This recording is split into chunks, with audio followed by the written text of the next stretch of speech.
Vamos falar aqui agora um pouco de formação de óxido e reatividade, né? Então, o que é a reatividade do metal líquido, né? Então, quando o metal está líquido, né, ele está em estado alto de energia, né? Então, tende a reagir com o ambiente, né? Principalmente com o oxigênio, né? Então, o metal líquido mais O2 lá vai se formar óxidos. Então, por que que isso acontece, né? Então, alta temperatura, né? Alta energia livre, né? Instabilidade, né?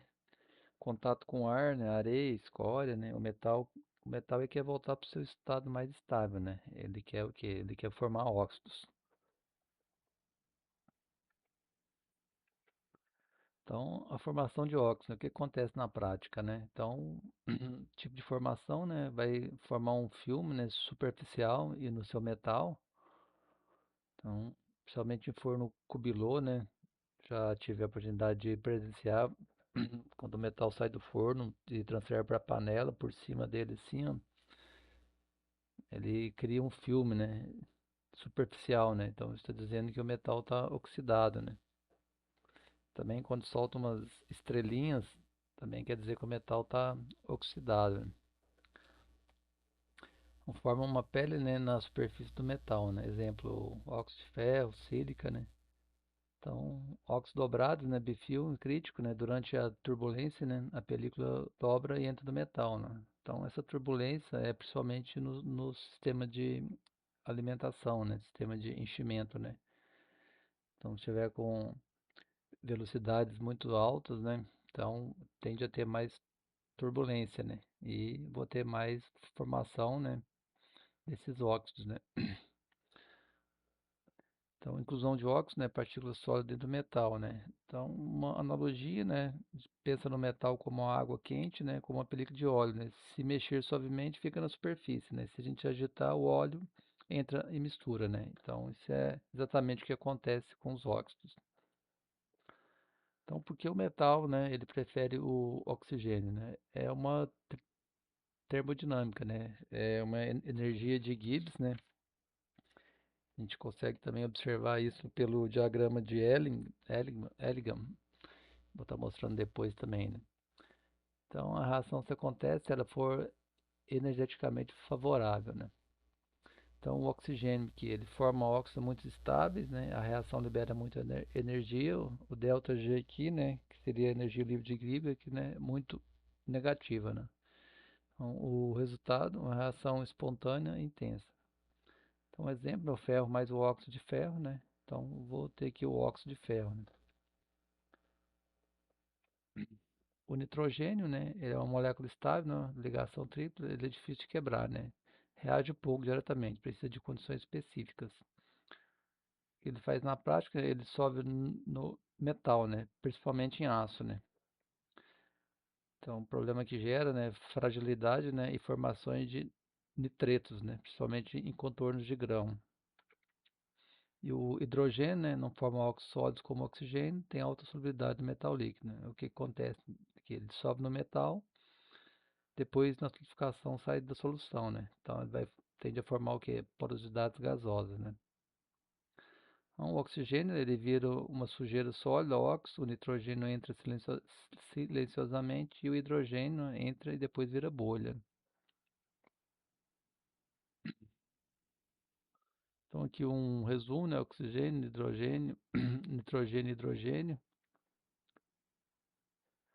Então, que é porque o oxigênio é pior no fluxo, né? Porque ele reage na superfície instantaneamente, né? Formando películas. Essa película ela entra no metal formando esse bifilme, né? Então seria aqui, né? Eu tenho a minha película de óxido, né? Então aqui é a minha película de óxido se quebrando, né? A película de óxido quebrando e se entranhando aqui, ó. Então vai ficar preso lá dentro do meu metal, né? Por isso é importante, né? Quando vai fazer o dimensionamento dos canais, né? Olhar sempre a turbulência, né? A velocidade, né? Isso se consegue ver melhor através de softwares, né? Software de simulação. Você consegue ver a velocidade, e se está gerando muita turbulência, se você tem ar, né, aprisionado, a pressão do teu metal ali, a tua pressão de ar. Então tu consegue observar isso e tu consegue reduzir, né, essas turbulências aí. Então aqui, né, só uma pergunta, se você tem uma peça com poros arredondados lisos, né, qual seria a causa mais provável, né? Então, a causa mais provável seria o quê? O hidrogênio, que a gente viu antes ali, né? O hidrogênio, ele se dissolve facilmente do metal, né? Durante a solidificação, a solubilidade cai drasticamente. O hidrogênio dissolvido tende a gerar gás, né? Formação de bolhas internas, né? Formato esférico, né? Tensão superficial. É igual abrir um refrigerante, né? Aquele gás dissolvido no líquido, né? Quando muda a condição, ele começa a formar bolhas. Então, de onde vem esse hidrogênio, né? Então, umidade de areia, né? Umidade do ar, né? Ferramentas, molde úmido, carga contaminada, desmoldante, excesso, né, de desmoldante, às vezes também pintura de molde, né? Então, isso tudo são fatores, né, que aumenta a minha quantidade de hidrogênio. Quanto maior a temperatura, mais hidrogênio dissolve, maior risco depois. Então, como evitar, né? Umas formas de evitar, né? Controle de umidade, né? Areia bem controlada. Questão de machos também, né? Machos em cold box aí, ou até em outro material, né? É, o macho fica armazenado durante muito tempo, né? Fica absorvendo, né? Umidade, né? Quando tu vai produzir, esse macho está com um alto teor de hidrogênio. Controle de fusão, né? Evitar contaminação, né? Desgasificação, né? Quando aplicável, né? Então aqui, né? Evitar cargas oxidadas, né? Cargas com graxa, com óleos. Isso tudo vai absorver hidrogênio, né? E depois tu vai ver o resultado lá na tua peça, né? Temperatura, não superaquecer, né? Demais, né?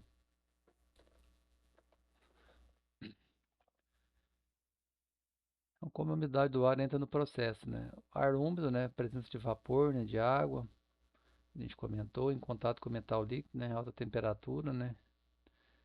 Então vou ter H2 mais O aqui, né? Que é o hidrogênio, né? Mais oxigênio. E esse hidrogênio ele se dissolve no metal, né? E o oxigênio ele vai se formar óxido, né? Vai combinar com outros elementos e vai formar óxido. O hidrogênio, o gás, né? Dissolve no metal e na solidificação forma poros arredondados. O oxigênio forma óxido na superfície e pode gerar bifilmes, né? Com turbulência. Bom, aqui, né, eu tinha comentado, né, areia de moldagem, março, né, atmosferas de vazamento, né, dias úmidos, né, então re- regiões, né, que são muito úmidas, principalmente no inverno, né, isso aí tende a aumentar defeitos de gases, né, principalmente por o nitrogênio aí, né, que a gente tinha comentado, hidrogênio, oxigênio, ali. Então, ferramentas e canais, né, umidade superficial. Então, umidade, né, vai gerar ali hidrogênio e os óxidos, né, causa porosidade e óxido, afeta diretamente a qualidade, precisa de controle de processo, né, não só o projeto, né, o projeto não vai garantir tudo, né, a gente tem que ter um controle do processo, né, com as cargas, né, metálicas, areia, insumos que você usa, né, luvas isotérmicas também, quando é usado, luvas isolantes, né, que também tende a absorver umidade. Aqui, né, sobre a escória, né, como a escória se forma no metal líquido, né, as reações químicas, né, então a oxidação do metal, né, então com ferro, com silício, com o manganês, né, mais oxigênio, tende a formar o quê? O óxido, né, óxido de ferro, óxido de magnésio, sílica, né, então isso vem de impureza de carga, né, areia, né, por isso que durante a carga, né, principalmente em retornos, né, de ferro fundido, né, ou retorno de aço, né, é importante, né, fazer o quê? Jatear esses canais ou peças, né, para evitar, né, a inclusão de areia no teu forno, né, que tende a gerar mais oxidação, né, ferrugem, né. Então isso tudo vai virar escória, né. Reação com o refratário, né, eu vou ter mais desgaste do forno, o material refratário reagindo, né. Elementos reativos oxidam, né, aumenta escórias. Mistura de óxidos, silicatos, impurezas, né, que flutuam a menor densidade. Aqui, né, a escória, né, ela vai proteger o metal, né, sim, né, mas com algumas condições, né. O efeito positivo, né, forma uma camada na minha superfície, né. Então, o que acontece? O meu metal, vamos imaginar lá no forno, né, ele vai reduzir o contato com o ar, né. Por isso que é bom a gente sempre usar tampa ali nos fornos. Diminui a oxidação, né, reduz a absorção de hidrogênio, né. Então, analogia com uma tampa do metal líquido, né. Então, se não for bem controlado, né, pode entrar no metal, né, virar inclusões, gerar defeitos, né. A escória protege na superfície, mas é perigosa dentro do metal, né. Então, por isso aqui, né, a gente usa o escorificante, né, antes do vazamento das peças, né, quando o metal está líquido e vai ser transferido para panelas de vazamento ou de nodularização, a gente faz a limpeza, né, a gente joga um produto, né, chamado de escorificante, né? Então a função principal dele é facilitar na remoção de escória. Então, como é que ele funciona? Ele vai diminuir, né, a viscosidade da escória, né? Que a escória ela é muito fluida, né? Então eu vou deixar ela mais fluida, né, e mais fácil de juntar e retirar, né? Ela vai tipo virar uma pasta, né? Então fica bem mais fácil de tu remover ela. Aglomera impurezas, forma uma massa única, né, e evita partículas soltas. Separa o metal da escória, melhora a diferença entre fases, né? Então, a escória se forma por oxidação e impurezas, pode proteger o metal líquido. Escorificante vai facilitar a remoção, né? A limpeza antes do vazamento é crítica, né? Então, importante, né, fazer antes a limpeza, né? Também, né, em alguns casos, né, geralmente, né, eu principalmente trabalho com filtros, né? E alguma impureza, alguma escória que passa, né? Esses filtros ajudam, né, a reter, né, essas inclusões, né, também ajudam a reduzir a velocidade do metal para gerar menos turbulências, né. Então, sem escorificante, né, a escória fica uma areia solta, com escorificante a massa grudada, né, fácil de retirar, né. O momento de uso, né, no final da fusão, né, antes do vazamento, é importante fazer bem a limpeza, né, para evitar inclusões, né, defeitos internos e quedas de propriedades, né, que se tiver alguma inclusão e essa inclusão for onde você faz algum ensaio mecânico, pode dar alguma queda nas propriedades. Então aqui, né, o silício e o alumínio, né, eles formam escória, né, porque eles têm altíssima afinidade com o oxigênio, né. Então vou explicar depois nesse diagrama de Elegam aqui, né, como isso funciona, né. Então, o que acontece aqui, né? O silício e o alumínio, eles puxam, né, o oxigênio do metal, né? Eles têm uma alta afinidade com esse meu metal, né? Então, eu tenho o oxigênio dissolvido, né, e o óxido como o óxido de ferro, né? Quando eu vou adicionar o silício ou alumínio, né? Então, esse meu oxigênio aqui vai reagir com o silício e o oxigênio vai reagir com o alumínio, né, formando sílica e a minha alumina, né? Onde vai gerar a escória, né? Então, esses componentes formados, né, que são esses aqui, a sílica e a alumina, eles não dissolvem no metal, né? Tem baixa densidade, não são metálicos. Então, eles sobem para a superfície, né, e vira escória. Então, por isso que a gente tem escória lá. Então, quanto mais eu tiver disso aqui, né, desses elementos, mais eu vou ter, né, escória. E que a gente comentou também, né, de impurezas, né? O metal, o líquido é como água limpa, né? Silício e alumínio são como produtos de limpeza, né? Então eles capturam a sujeira, combinando com o oxigênio, né? Formam resíduos sólidos e sobem para a superfície. Por que isso é bom, né? Porque remove o oxigênio do metal, né? Melhora a qualidade, reduz defeitos e limpa o banho, né? Então, se não remover a escória, né? Pode entrar no metal e virar inclusões. Então o silício, né, é mais fluido, né, mais fácil de remover. O alumínio, né, ele é muito estável, sólido duro, é difícil de remover, né, pode virar de inclusão crítica. Então no diagrama de Ellinger, né, alumínio e silício estão bem abaixo do ferro, né, eles ganham oxigênio, né. Então se a gente olhar aqui, né, nesse diagrama de Ellinger aqui, né, se eu olhar aqui, eu tenho aqui, ó, o alumínio aqui, ó, e o silício aqui, ó. Então, ou seja, quanto mais baixo aqui, mais ele tem o que? Ele mais combina com o oxigênio, né? Então, aqui eu tenho o cálcio, depois o magnésio, depois o alumínio, né? Então, aqui, ó, eles estão abaixo da linha do ferro. Se eu olhar o ferro está bem aqui em cima, eles estão bem abaixo, né? Então, eles vão ganhar o oxigênio primeiro, né? Eles combinam com o oxigênio bem mais rápido, né? Então, eu estou fazendo o quê? Uma desoxidação, né? E a formação de escória. Então, se eu quiser reduzir a formação de alumínio, né, eu tenho que reduzir o meu oxigênio, né? A reação é alumínio mais O vai se formar alumínio, né? Então, sem oxigênio, a reação não acontece, né? Não forma óxido, né? Sem oxigênio, sem óxido. Menos oxigênio, menos alumínio, né?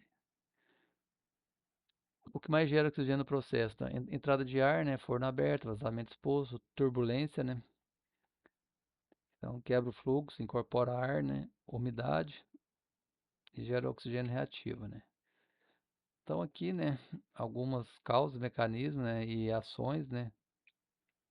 Então são vários, né, várias variáveis, a gente deve estar olhando no processo, né.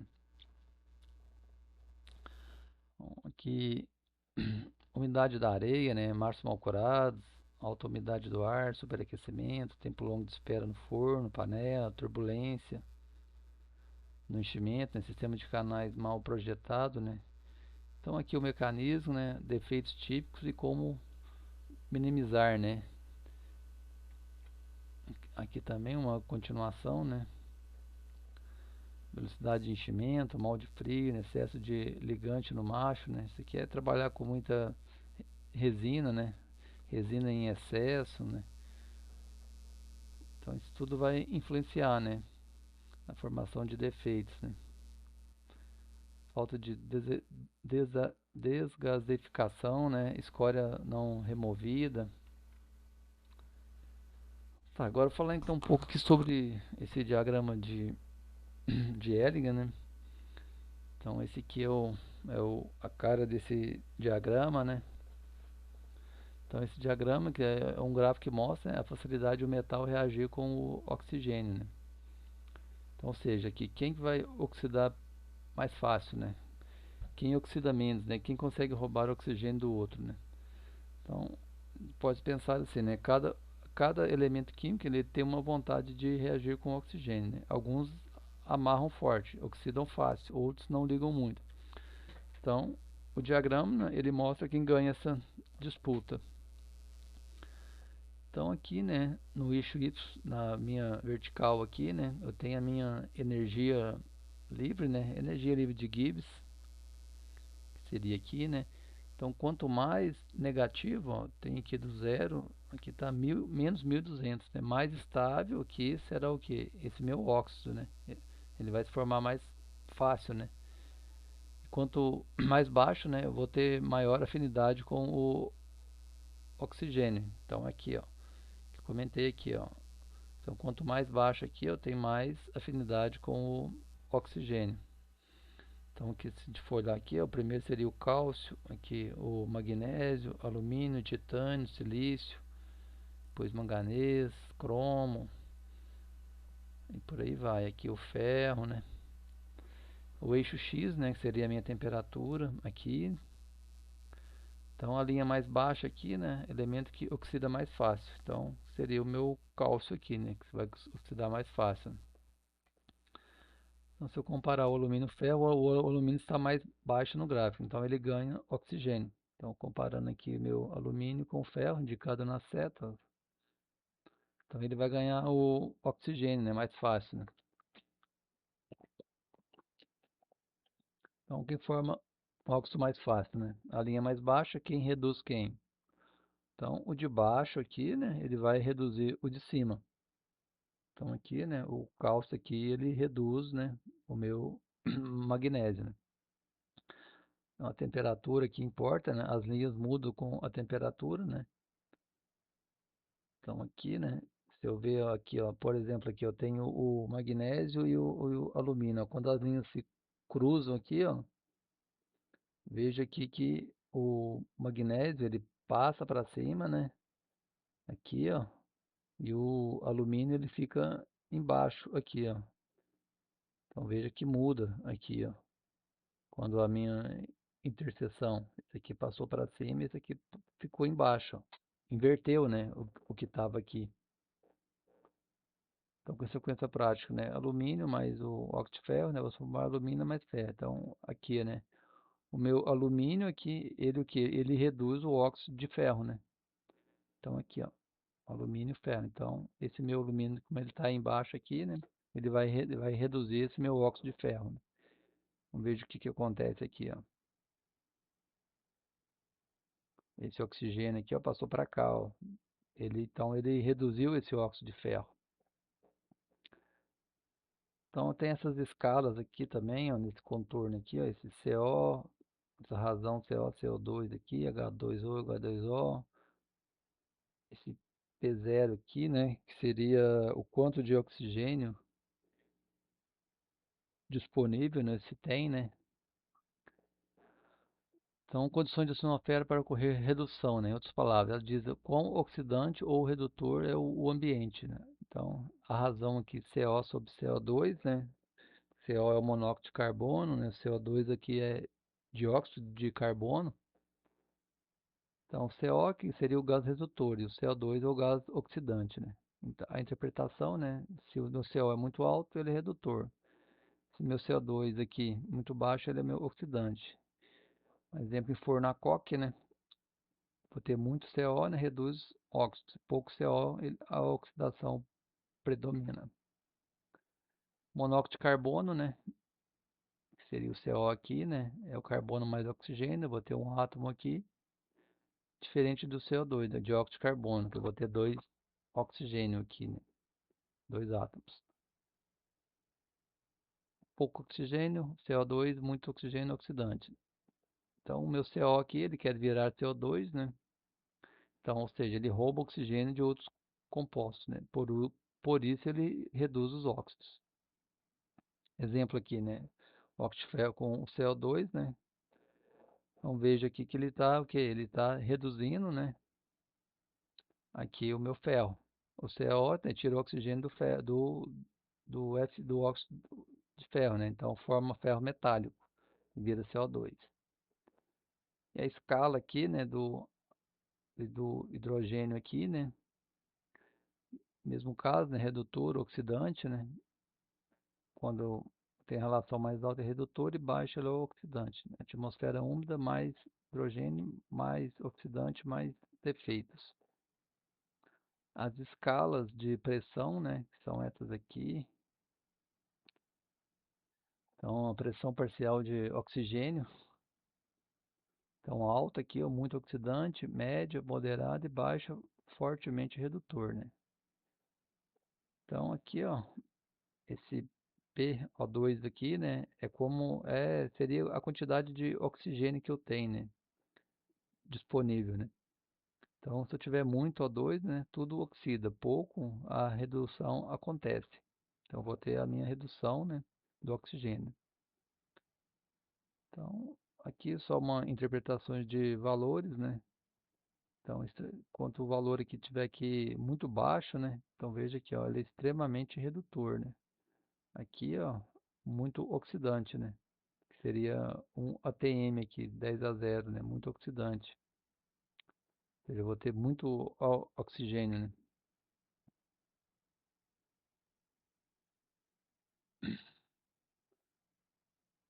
Então aqui, né, o que é o PA2, né, que eu tinha comentado, né, a quantidade de oxigênio, né, disponível, né.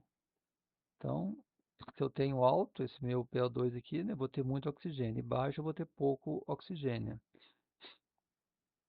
Então, Então aqui, ele é extremamente baixo, né? Essa pergunta aqui, né? Aqui, eu vou ter pouco, vou ter o quê? Vou ter pouco oxigênio, né? Então, se não tenho oxigênio, eu não consigo formar óxido, né? Então, o que acontece? Os óxidos tendem a perder oxigênio, ou seja, óxido de metal. Então, o que o PO diminui, aumenta, o ambiente fica redutor, né? Pouco oxigênio, eu vou ter o quê? Redução, né? E muito oxigênio, eu vou ter oxidação, né? Uma analogia simples, né? É o fogo, precisa de oxigênio, né? Sem oxigênio, o fogo apaga. Aqui é igual, né? Sem oxigênio, o óxido não se mantém. Então, quando aumento o meu CO aqui, né? CO mais O, vou ter aqui o meu CO2, né? Que foi comentado que é o dióxido de carbono. O CO consome oxigênio, né? Sobra menos oxigênio livre. O resultado, né? Vou ter uma atmosfera redutora, né? Muito CO rouba oxigênio, pouco CO, o óxido não se sustenta, não. Resultado aqui, uma redução. Então, analogia com o diagrama, né? Cada linha diz quanto oxigênio precisa existir, né? A gente comentou das linhas aqui, né? Se o PO do ambiente for maior que o da linha, então ele vai se formar óxido, né? Se for menor, então tá aqui, né? Meu PO aqui, ó, do lado direito aqui, né? A gente vai olhar sempre do lado direito aqui, né? Aqui já é uma outra condição, né? Sempre aqui do lado direito, né? O óxido precisa de oxigênio para viver, né? Muito oxigênio ele vive, pouco oxigênio ele morre. Então aqui, né, ainda sobre esse diagrama, né, quando há esse cruzamento, né, das linhas aqui, né, a linha que estiver mais baixa, né, que eu comentei, ele representa o elemento que tem mais força para segurar o oxigênio. Antes do meu cruzamento, aqui eu tenho cruzamento de duas linhas, o elemento cujo está mais abaixo, ele é mais estável, né, aqui, ó. Por exemplo, aqui o magnésio e o alumínio, né. Aqui no cruzamento, né, as duas substâncias têm a mesma afinidade pelo oxigênio, que seria nessa intersecção aqui, né, bem no ponto aqui, ó. Após o cruzamento, né, as posições se invertem, né? Veja que o meu magnésio aqui passou para cima, ó, e esse meu alumínio aqui agora ficou embaixo. O elemento que estava em cima passa a ter mais afinidade pelo oxigênio, né, do que o que ficou embaixo, né. Ali, né, eu tenho a linha do meu carbono, né, veja que ela é descendente aqui, ó. Ela é diferente das outras, né. Então a gente nota aqui, né, que todas as linhas de óxido, né, ferro, silício, alumínio, manganês, sobem com o aumento da temperatura, né. Então aqui, ó, que está falando aqui que todas as linhas de óxido, né, sobem com o aumento da minha temperatura. Se eu pegar a minha temperatura aqui, né, então veja aqui, ó, que aqui para baixo, ó, antes desse cruzamento aqui, ó, é a minha temperatura, por ali 1600, alguma coisa. Veja que aqui para baixo, ó, aqui, depois do cruzamento, ele já aumentou aqui, né. Então isso ocorre porque os óxidos, né, sólidos se tornam menos estáveis, né, em alta temperatura, né. Então essa linha do carbono, como eu comentei aqui, desse CO aqui, né, a formação é a única que desce, né. Então significa que quanto mais quente o metal estiver, né, aqui, quanto mais quente a temperatura aqui, né, mais forte o carbono fica para roubar o oxigênio dos outros elementos. Então aqui, ó, temperatura muito alta, né? Então esse meu carbono vai começar a roubar o oxigênio desses outros elementos, né? Mas são temperaturas bem altas, né? Nesse caso aqui, né?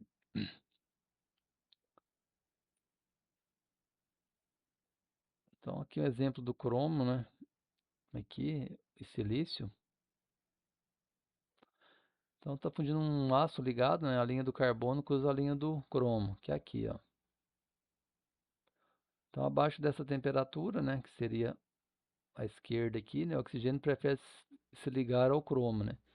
Então você perde liga, né, e forma a inclusão de dióxido de cromo. Então, acima dessa linha, né, acima dessa temperatura, né, o carbono se torna mais forte, que seria aqui, ó. Então aqui, ó, veja que o carbono estava acima, passou aqui, ó, Acima dessa temperatura, né, o carbono se torna mais forte, ele consegue reduzir o óxido de cromo, né, recuperando o metal para o banho e liberando o gás CO. Então, com isso, né, afeta a sua desoxidação, né? Então, esse cruzamento define a temperatura de equilíbrio, né? Então, na prática, né, se você adicionar um desoxidante com alumínio abaixo da temperatura de cruzamento dele com oxigênio, ele vai limpar o banho com eficiência. Então, a gente vai falar mais frente sobre a desoxidação, né, do aço. Uma analogia, né, uma luta por um prêmio, oxigênio, o cruzamento, né, é o momento da virada, né? Então aqui, né, um competidor que estava perdendo ganha força e vira o jogo, porque a temperatura subiu. No caso, o carbono é o competidor, né, que ganha força no calor extremo. Então aqui, né, novamente, abaixo dessa temperatura aqui, né, para cá, né, a linha do meu magnésio está abaixo da linha do meu alumínio. Então significa que o meu magnésio, né, aqui, né, ele é um desoxidante, né, mais potente que o alumínio, né, ele se combina mais fácil com o oxigênio em temperaturas mais baixas. Então, se houver oxigênio, ele vai preferir formar o que? O óxido de magnésio. Quando faz nessa intersecção, né, as afinidades se igualam. E depois aqui, né, quando a temperatura aumentou aqui, né, acima da temperatura de cruzamento, a linha do alumínio passa a ficar abaixo da linha do magnésio, que é aqui, ó, ela ficou abaixo, né? Então, se aumentar a temperatura, né, o alumínio terá mais afinidade? Sim, exatamente, né? Conforme a temperatura sobe e ultrapassa o ponto de cruzamento, né, o alumínio se torna mais estável com o óxido do que o magnésio. Então, nessa zona de alta temperatura, o alumínio consegue tirar o oxigênio, né, que porventura esteja ligado ao magnésio. Resultado prático disso, né, se a temperatura aumenta muito, o alumínio passa a ser desoxidante dominante, né, sobre o magnésio. Aqui só um exemplo aqui, né, embora o magnésio seja comum em ferros fundidos, né, para utilização no aço, ele pode aparecer como elemento de liga através de refratários, tijolos de magnésio. Que não só um exemplo aqui, mas magnésio não é muito usado em aço, né? Ataque ao refratário, né? Então, se você funde um aço com alto teor de alumínio em um forno com revestimento de magnésio, que é aqui, né, alumínio e magnésio, né, e trabalha acima da temperatura de cruzamento, que seria aqui, o alumínio do bando vai reduzir o refratário, né, para roubar o oxigênio dele. Isso causa desgaste prematuro do forno e inclusões de alumínio no metal. Por isso que é importante, né, nos revestimentos do forno, para aço é uma coisa, para ferro é outro, tem que ter um material adequado, né? Tratamento de inclusões, né? Então, entender esse cruzamento ajuda a prever as inclusões na peça, né?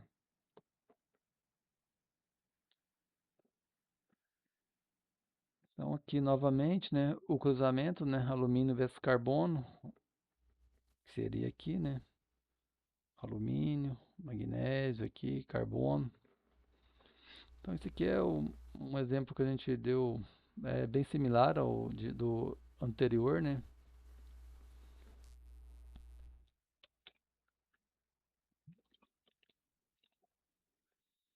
Aqui, né, então, abaixo da temperatura do cruzamento, o alumínio está mais baixo no gráfico, né? Ele tem mais afinidade com o oxigênio. E acima que o carbono passa a ficar mais baixo, né? Então ele torna-se um, um desoxidante mais forte, que seria aqui. Então aqui, né, você tem um aço que não foi bem acalmado, né, que seria desoxidado, né?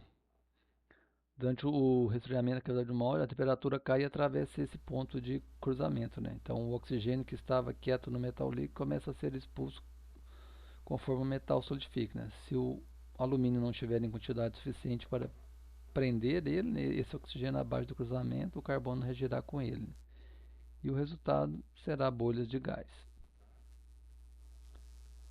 A parte 1 seria isso aí.